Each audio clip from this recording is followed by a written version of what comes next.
Fokus perhatian kami masih tertuju di Jawa Tengah. Demo warga menuntut Bupati Pati Sudewo mundur sempat memanas.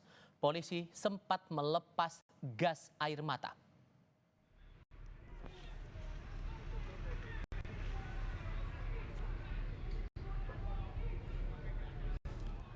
Saat kericuhan berlangsung, satu unit mobil polisi turut dibakar massa.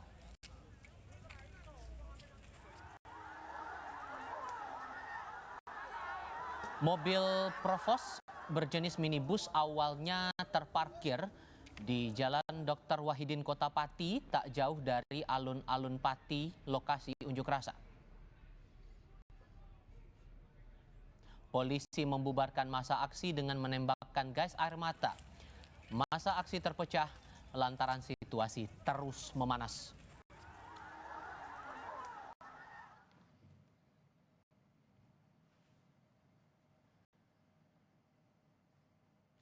Merespons demo warga Pati yang menuntut mundur Bupati Sudewo, Gubernur Jawa Tengah Ahmad Lutfi mengaku sudah memerintahkan Bupati Sudewo untuk menerima aksi masyarakat itu. Lutfi juga mempersilahkan warga menyampaikan aspirasi. Namun ia berpesan agar aksi itu berjalan dengan tertib sehingga tidak mengganggu ketertiban umum ataupun layanan masyarakat, sekaligus pemerintahan harus tetap berjalan. Aspirasi ini akan juga saya peringatkan kepada Bupati untuk menerima aspirasinya dan nanti dilihat perkembangan yang terjadi di sana. Prinsip silakan demo, cuma jangan sampai mengganggu ketertiban umum, kemudian mengganggu pelayanan masyarakat. Pemerintah harus jalan, mekanisme demokrasi harus jalan.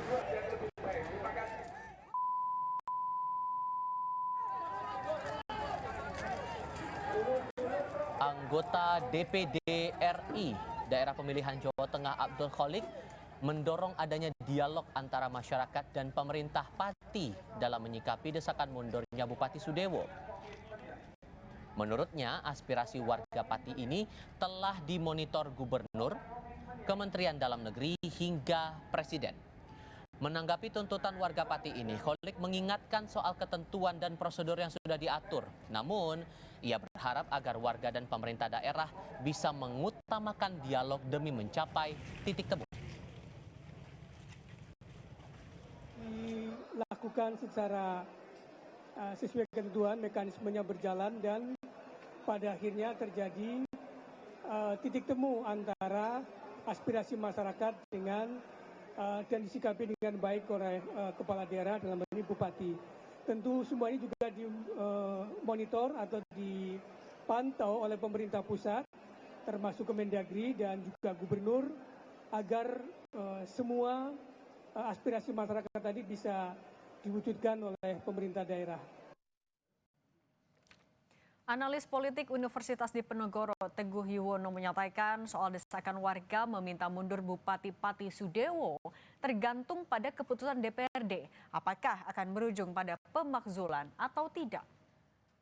Berarti ya habis itu membentuk pansus, ya kan? Pansus ini bertugas apa? Melakukan pemeriksaan terhadap bupati dan kebijakan-kebijakannya yang dinilai tadi tidak menguntungkan atau merugikan masyarakat. Tapi harus diingat, keputusan hak angket nanti, keputusan pansus nanti kan juga harus dipastikan keputusan seperti apa. Bisa kemudian misalnya keputusannya, oke, ditemukan pelanggaran sehingga bupati layak diusulkan diberhentikan. Atau yang kedua, bisa juga tidak ditemukan pelanggaran yang memenuhi syarat. Apakah bupati harus diajukan untuk diganti apa tidak, diimpeach apa tidak. Jadi tetap saja proses politiknya kemungkinan itu masih bisa dua-dua. Bisa pansus itu memutuskan yes di proses impeachment atau tidak proses impeachment itu loh. Jadi masyarakat harus melihat dua kemungkinan gitu loh. Untuk mengulas aksi demo yang terjadi di Pati, Jawa Tengah, kita sudah bersama dengan dosen ilmu komunikasi FISIP Universitas Diponegoro, Triyono Lukmantoro, dan anggota DPR RI fraksi Gerindra Ramson Siagian, dan juga nanti akan bergabung bersama kami Koordinator Hukum Aliansi Masyarakat Pati Bersatu Nimero Digule. Selamat petang semuanya. Selamat petang, Mbak. Saya mau ke Bang Ramson dulu, Bang Ramson. Dari fraksi Gerindra di DPRD tampaknya juga tidak ada penolakan soal usulan dari hak angket dan akhirnya pembentukan pansus. Apakah dari fraksi Gerindra melihat memang apa yang terjadi sudah fatal? Ini kebetulan belum. Oke. Ini belum Bang Ramson ya, oke. Halo? Oke, ini Bang Ramson? Ini udah jelas nggak? Udah bisa. Oke, Bang Ramson, dari fraksi Partai Gerindra di DPRD tampaknya tidak ada penolakan ketika diajukan pembentukan pansus hak angket. Apakah artinya dari Gerindra melihat apa yang terjadi memang sudah fatal? Kebetulan itu otoritas DPD Provinsi Jawa Tengah, jadi kebetulan belum saya tanyakan ke Pak Ketua DPD Jawa Tengah soal sikap fraksi DPRD di Kabupaten Pati. Karena ini kan mendadak nih teman dari Kompas menghubungi saya. Jadi, tapi keputusan fraksi DPRD Kabupaten itu arahan dari DPD Provinsi Jawa Tengah.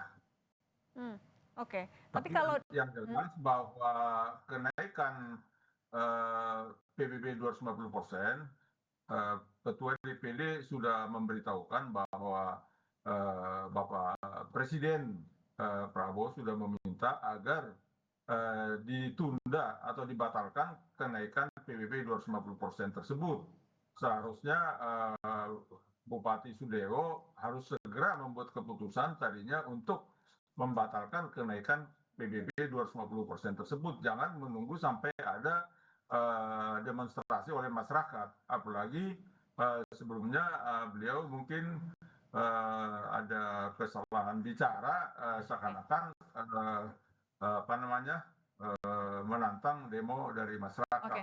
Bang Ramson, tapi kan itu terakhir itu adalah pernyataan respons dari Ketua Umum Partai Gerindra sebelum akhirnya dibatalkan. Sekarang setelah dibatalkan tapi tetap ada demo, bahkan akhirnya hak angket sudah dibentuk juga untuk pansusnya. Respon atau arahan dari Partai Gerindra apa yang terbaru? Nah, ini belum, jadi saya harus kontak dulu Ketua DPD Provinsi Jawa Tengah. Dari DPP belum ada? Itu DPD, ini otoritas DPD, jadi saya belum mengikuti perkembangannya, belum saya komunikasi. Karena ini kan sangat cepat ini perkembangan demonstrasi di Pemda Jateng. Oke, kalau gitu saya ke Mas Gule. Mas Gule, untuk Bupati kan sudah minta maaf, kemudian juga bilang kalau ini adalah pelajaran untuk semua, tidak hanya untuk Bupati tapi juga untuk masyarakat. Anda puas mendengar hal ini? Mas Gulo, silakan. Mas Gulo, bisa dengar suara Cindy di studio, Mas? Oke, kami akan perbaiki lagi sambungan Zoom dan juga audio bersama dengan Nimero Digule. Kalau gitu saya... Mbak. Ya. Halo? Ya, Bang Ramson, silakan. Intinya Partai Gerindra selalu memihak untuk kepentingan rakyat. Bahwa Bapak Presiden sudah memberikan arahan Pak Prabowo sebagai Ketua Umum Partai Gerindra agar dibatalkan kenaikan PBB 250%. Jadi seharusnya setiap kebijakan dari setiap kader-kader Partai Gerindra di eksekutif, baik bupati atau gubernur, harus berpihak kepada kepentingan rakyat. Jadi kalaupun ada kenaikan harus bertahap secara kecil-kecil. Oke, poin itu sudah kami tangkap. Iya, oke. Baik, terima kasih Bang. Saya mau ke Bang. Tuntutan ini jangan terlalu jauh, diberikan peluang kepada Bupati Sudewo untuk memperbaiki di waktu-waktu berikutnya. Oke, artinya arahan dari partai meminta untuk diberi kesempatan lagi untuk bupatinya? Seharusnya begitu, tapi saya cek apa yang telah diputuskan oleh DPD Provinsi Jawa Tengah. Oke, dan dipastikan untuk Pak Prabowo sendiri juga sudah memberi atensi untuk kasus ini ya? Itu soal PBB itu. Untuk PBB-nya? Oleh Ketua DPD Partai Gerindra Jawa Tengah agar dibatalkan kenaikan PBB 250% tersebut. Oke, Itu sudah disampaikan oleh Ketua DPD Provinsi Jawa Tengah. Oke, kalau gitu saya mau ke Mas Gulo. Mas Gulo, tadi Bupati sudah minta maaf dan bilang ini adalah pelajaran tidak hanya untuk Bupati tapi juga untuk warga. Sebagai yang tadi ikut demonstrasi, Anda puas mendengar hal ini? Ya, ini bukan soal puas tidak puas. Persoalan sekarang adalah ketidak diterimanya Pak Sudewo oleh masyarakat Banyakpati akibat dari tindakan yang sangat arogan. Dan arogansinya ini menimbulkan banyak persoalan, tidak hanya PBB. Kami mencatat dari Aliansi Masyarakat Pati Bersatu ada 22 item dosa yang dilakukan oleh Pak Sudewo selama 6 bulan ini. Sehingga kalau hanya bicara soal PBB, maka persoalannya belum selesai. Nah, apa saja yang ada di situ? Misalnya ada beberapa tindakan yang dipotensi melanggar hukum yang dilakukan oleh Pak Bupati. Misalnya pengangkatan direktur RSUD yang dari swasta yang sudah pensiun. Dan bahkan BKN sudah memberikan teguran 3 kali juga tidak diindahkan. Pengangkatan eselon 2, eselon 3 itu juga belum saatnya dilakukan, itu dilakukan. Bahkan saking kebeletnya Pak Bupati untuk mengisi jabatan itu, kita tidak tahu apa motivasinya, banyak yang double jabatan. Sehingga Mas Gulo, oke, kami perbaiki lagi sambungan Zoom dan juga audionya. Kalau gitu, artinya tadi disampaikan ini adalah akumulasi dari apa yang terjadi sudah selama 6 bulan terakhir. Pak Triyono, kalau Anda juga mencermati jawaban dari Bupati, minta maaf dan bilang ini jadi sebuah pelajaran. Apakah ini akan cukup menenangkan dari para warga Pati? Ya, saya kira itu justru akan semakin memancing warga Pati marah.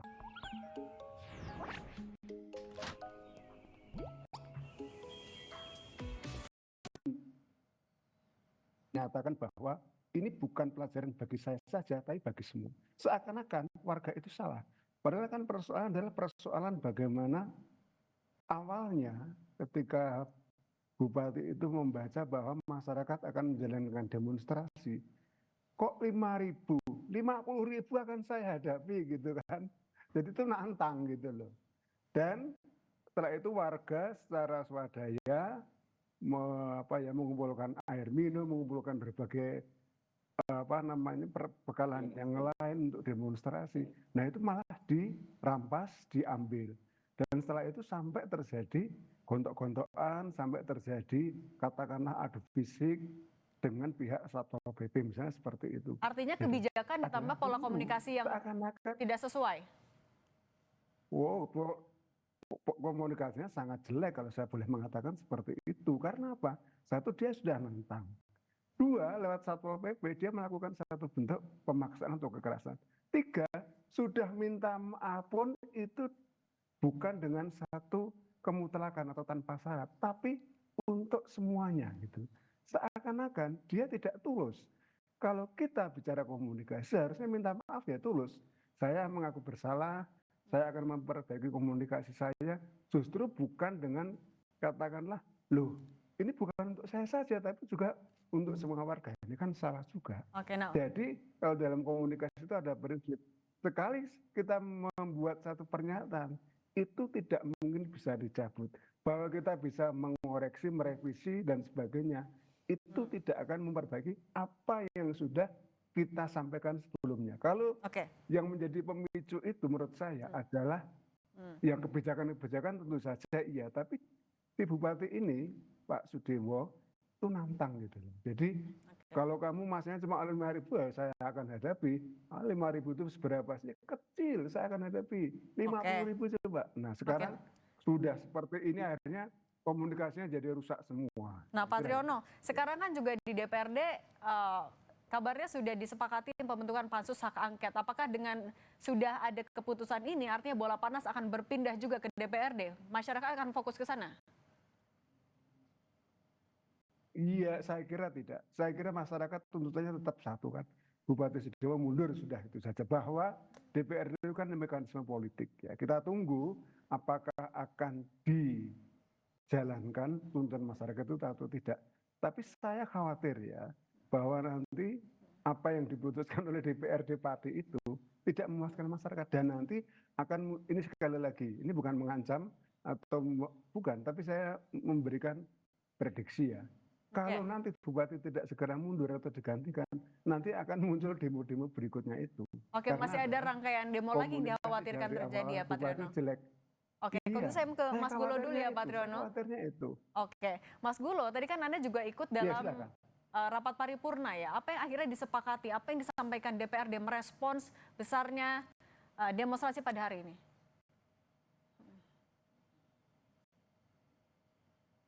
Mas Gulo?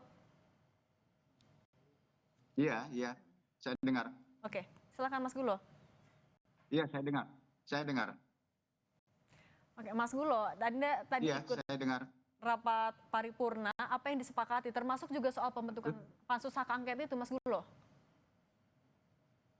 Iya, iya. Iya, saya dengar. Halo. Oke, Mas Gulo? Iya. Oke, Mas Gulo, tadi Anda ikut rapat paripurna yang disepakati oleh DPRD terkait juga pembentukan pansus hak angket. Itu apa? Silakan. Ya, jadi karena desakan masyarakat dan kemudian menyampaikan ada 22 dosa hukum yang dilakukan oleh Pak Bupati, maka kami mendesak tadi agar dilakukan pembentukan pansus. Nah, pansus ini sudah dilakukan sebagai salah satu solusi yang tentu saja tidak begitu memuaskan warga karena sesungguhnya warga menghendaki agar hari ini Sudewo dinyatakan mundur dari jabatannya dengan keikhlasannya tanpa harus dipaksa. Tetapi sampai pagi tadi, dari pagi sampai sore jam 2, ternyata Pak Sudewo tidak berkenan untuk mengundurkan diri. Saya pikir kalau ini tidak ikut Partai Demokrat dari pusat untuk menyelesaikan persoalan ini akan merugikan Partai Demokrat sendiri. Nah, soal pansus tentu saja ini kan sangat panjang karena proses untuk bekerjanya pansus ini kan sangat tidak mungkin bisa dilakukan. Memang ada batas waktu maksimal 60 hari, tetapi itu jangka waktu yang sangat lama menurut masyarakat. Masyarakat tadi berbondong-bondong karena nggak paham agar hari ini dituntaskan. Tetapi saya jelaskan dari sisi hukum itu tidak mungkin hari ini diselesaikan pansus itu.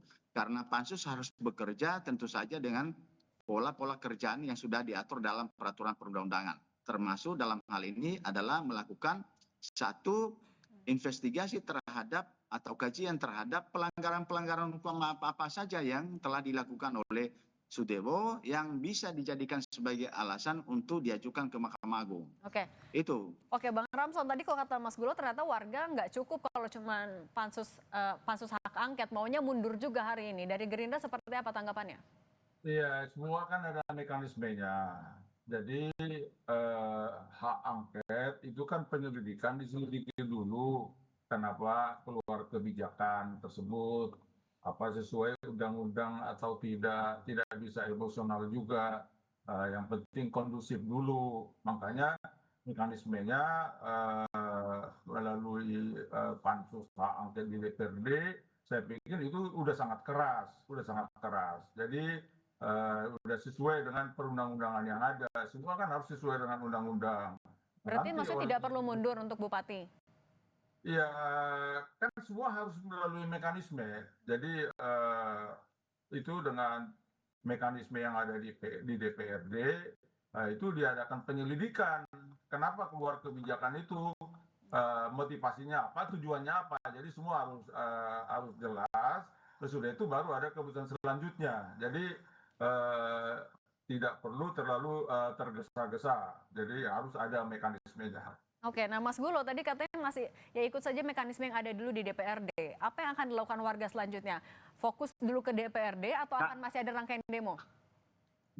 Kalau Bupati merasa bahwa proses impeachment itu harus dilakukan secara legal formal seperti yang dikatakan oleh Pak Siagian, itu akan menimbulkan kekacauan di tengah-tengah masyarakat. Karena masyarakat sudah sangat tidak percaya dengan Bupati Sudewo akibat ulah hukumnya yang dilakukan selama 6 bulan ini. Baru 6 bulan kurang lebih dia sudah banyak membuat kesalahan-kesalahan dan bahkan melukai hati orang. Masyarakat Pati itu biasanya itu kalau tidak terlalu kebangetan, tidak mungkin akan datang berbondong-bondong tanpa dikoordinir. Ini karena menyangkut soal arogansi dari Bupati Sadewo dalam memimpin selama 6 bulan ini.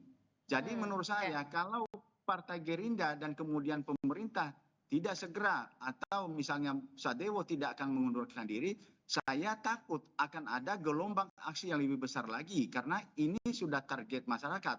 Ini tidak disetting karena coba aja lihat TikTok, masing-masing masyarakat membuat TikTok dan menghendaki segera turunkan si Sadewo itu. Oke, khawatir akan ada rangkaian gelombang demo lagi dan ada ketidakpercayaan, Pak Triyono. Kalau sudah ya dikhawatirkan tidak ada kepercayaan lagi, kemudian jalannya pemerintahan di Pati, apa yang harus diantisipasi? Ya, saya kira adalah satu, bupati harus berbesar hati, mengundurkan diri. Selesai, gitu. Kalau misalnya pansus itu terlalu lama, harus rapat ini, ketemu ini, cari data ini, cari bukti itu, dan sebagainya, gitu. Walaupun juga sebenarnya seharusnya Partai Gerindra di tingkat DPD Jawa Tengah juga harus cepat mengantisipasi. Misalnya pada saat awal-awal masyarakat protes tentang kenaikan PBB 250% bilang ini nggak jadi, batal gitu. Bahkan sampai ke Presiden Prabowo, ini orang tertinggi di Gerindra gitu kan, katanya membatalkan juga. Gubernur juga mengatakan membatalkan juga dan sebagainya. Tapi kata-kata pembatalan atau pencabutan itu belum terucapkan secara eksplisit gitu loh. Nah, saya khawatir bahwa serangkaian rapat, serangkaian proses politik di DPRD itu tidak akan menyelesaikan masalah, tapi akan justru mengakumulasi kemarahan masyarakat. Nah, seperti itu, Mbak. Oke, mengakumulasi kemarahan masyarakat. Ini selama juga tuntutan masyarakat awal dan mereka sudah tersakiti, ya. Oke, ini ya, yang harus diantisipasi juga dalam jalannya pemerintahan di Pati ya, Pak Triyono. Oh iya, Oke, baik Pak Triyono Lukmantoro, Bang Ramson Siagian, dan Mas Nimorodi Gulo, terima kasih sudah berbagi bersama kami. Sehat selalu semuanya.